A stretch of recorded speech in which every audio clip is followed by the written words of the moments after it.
Welcome to Kalaimani kitchen. இன்றைக்கி ஒரு snacks item மாதிரி தான் செய்ய போகிறோம்.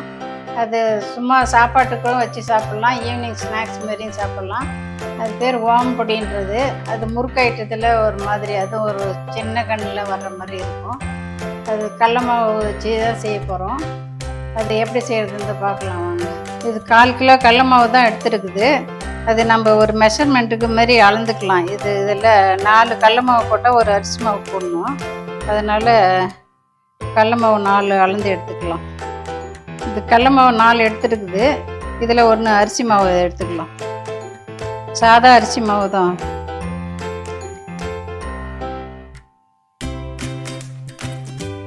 இது நல்லா கலந்து எடுத்துக்கணும். இதில் 1 ஸ்பூன் மிளகாத்தூள், ஒரு 1/2 ஸ்பூனு மஞ்சத்தூள், ஒரு ஸ்பூன் கொஞ்சம் மிச்சமாக உப்பு எல்லாம் கலந்துக்கலாம்.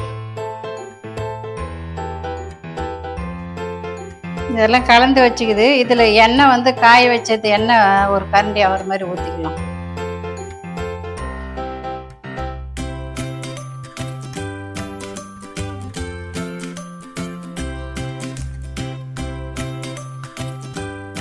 எண்ணெய் எல்லாம் நல்லா மாவோட நல்லா மிக்ஸ் பண்ணிக்கணும். இப்போ இதோட கூட கொஞ்சம் ஓமம் போடணும். ஓமம் வாசனையாக இருக்கும். இதுமாரி தான் சிறுசாக இதாக இருக்கும். ஜீரண சக்திக்கு நல்லது. இந்த கடல மாவு போடுறதுனால கொஞ்சம் ஓமம் போட்டோம்னா ஜீரண சக்தி ஆகும். அதோட கூட 1 ஸ்பூன் ஒரு தண்ணியில் ஊற்றி ஒரு 1/2 மணி நேரம் ஊற வச்சுக்குது. அதோட கூட ஒரு பூண்டு ஒரு 10 பல் எடுத்து ரெண்டையும் சேர்த்து மிக்சியில் அரைச்சின்னு வந்துடுறோம். அரைச்சின்னு அந்த ஜூஸை இதில் ஊற்றி வடிகட்டு போகிறோம். இப்போ இதை அரைச்சி எடுத்துன்னு வந்துடலாம். ஓமமும் பூண்டும், இது பூண்டும் ஓமமும் அரைச்சியாச்சு. இப்போ அந்த தண்ணி வடிகட்டிட்டு மாவில் சேர்த்துக்கணும். அப்படியே போட்டோம்னா அந்த ஓட்டையிலெல்லாம் அடைச்சிக்கும். அது ஓட்டை ரொம்ப சின்னதாக இருக்கிறதுனால அதெல்லாம் அடைச்சிக்கும். தண்ணி கலந்துன்னு வேணுமா இருந்தால் இன்னும் கொஞ்சம் தண்ணி ஊற்றி பிசைஞ்சிக்கணும். இது பத்தாத்துக்கு கொஞ்சம் தண்ணி தெளித்து கொஞ்சம் கொஞ்சமாக சப்பாத்தி மாவு பதத்துக்கு பிசைஞ்சிக்கணும்.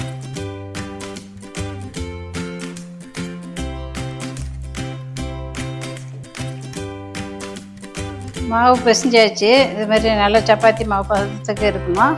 இப்போ நம்ம எண்ணெய் சூடு பண்ணி வைக்கலாம். இது கல்லெண்ணெய் தான் எடுத்துருக்குது. இல்லை நீங்கள் ரீஃபைண்ட் ஆயில் வேணும்னா கூட ஊற்றிக்கலாம். இப்போ முறுக்கு வச்சு எடுத்துருக்குது. இதுமாரி சின்ன கண்ணாக தான் இருக்கணும். அந்த மாதிரி தான் ஓம்பொடி போடுறது. நம்ம கீழே போட்டு டைட் பண்ணிக்கலாம். இது இன்னொரு வச்சு அதேமாரி இது போட்டு டைட் பண்ணிட்டுக்கிறேன். இப்போ அதில் மாவு போட்டுக்கலாம்.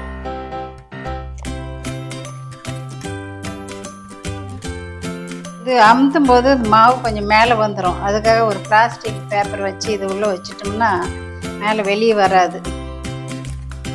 இதுமாரி உள்ளே வச்சிட்டோம்னா அமுத்துனா வெளியே வராது இருக்கும். எண்ணெய் சூடு ஏறிடுச்சு. நம்ம சுட ஆரம்பிக்கலாம்.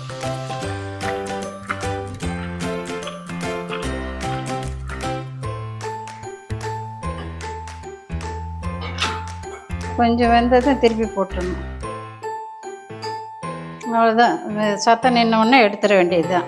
இது எண்ணெய் வடிச்சிட்டு எடுத்து வச்சிருக்கேன்.